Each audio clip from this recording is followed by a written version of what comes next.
Welcome to my channel. This is Train Your Mind Like a Warrior, daily Stoic practices that build mental armor.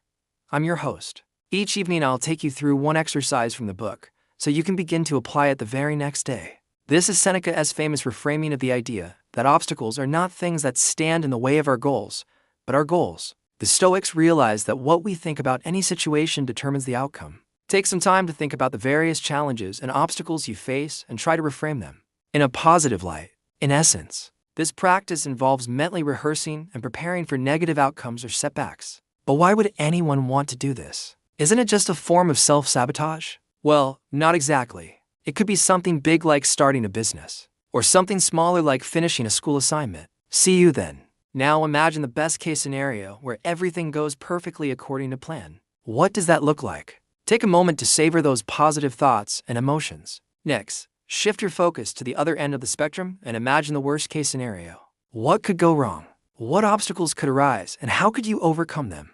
As you engage in this exercise, allow yourself to fully immerse in the experience. Visualize the worst-case scenarios vividly and emotionally, as if they are already happening. Feel the negative emotions associated with these outcomes, such as disappointment, frustration, or even sadness. Allow yourself to fully experience these emotions without judgment or resistance. This may feel uncomfortable at first, but it's important to embrace these negative feelings and allow yourself to fully experience them. By doing so, you'll be able to process them more effectively and reduce their power over you. Once you've identified these potential setbacks, ask yourself, what can I do right now to prevent or mitigate these negative outcomes? Make a list of actionable steps you can take to reduce the likelihood of these setbacks occurring. For example, if you're planning a trip, you might make a list of things that could go wrong, like flight delays, lost luggage, or unexpected expenses. Then brainstorm ways to mitigate these risks, like purchasing travel insurance, packing minimally, and making photocopies of important documents. By taking these proactive steps, you'll feel more in control of the situation and less likely to be overwhelmed or paralyzed by fear. Remember, negative visualization isn't about creating more negativity in your life. It is about embracing the reality that life is unpredictable and preparing yourself mentally and practically to handle whatever comes your way.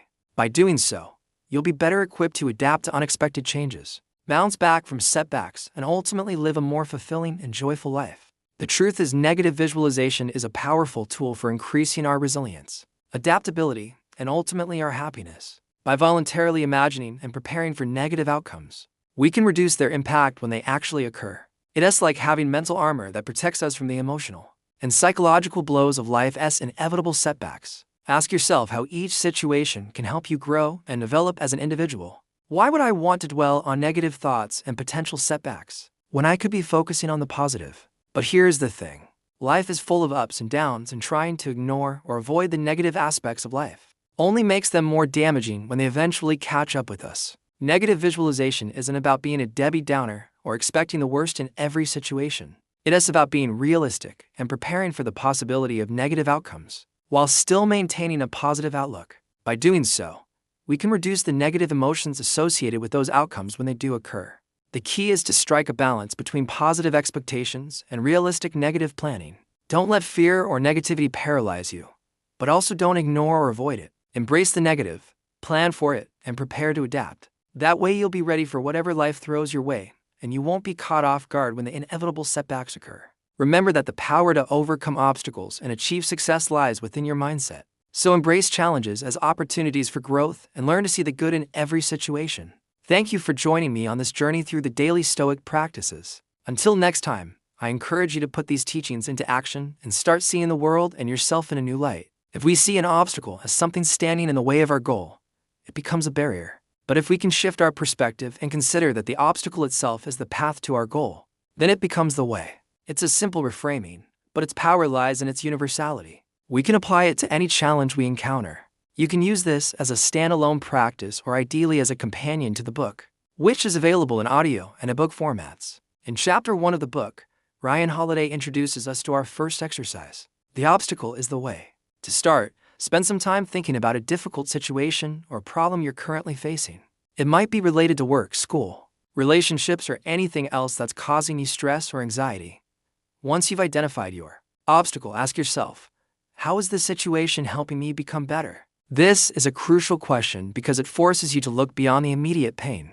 or inconvenience of the situation and consider the potential for growth and self-improvement. There may not be an obvious answer at first, but with some thought and reflection, you should be able to come up with at least a few. Perhaps the situation is testing your patience and resilience. Maybe it's pushing you to be more creative or resourceful. Or maybe it's forcing you to confront a weakness or blind spot that you've been ignoring.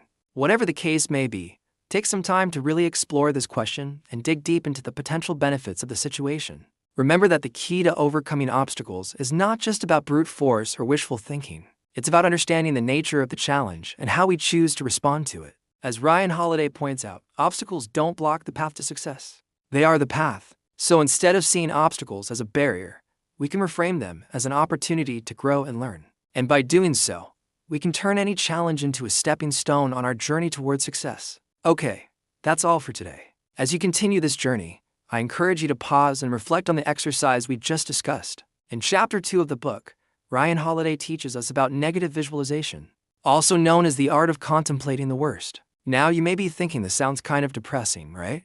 Alright, now let's put this into practice. Think about a goal or project that you have. Join me tomorrow as we continue our exploration of the daily Stoic exercises and dive deeper into the teachings of this incredible philosophy.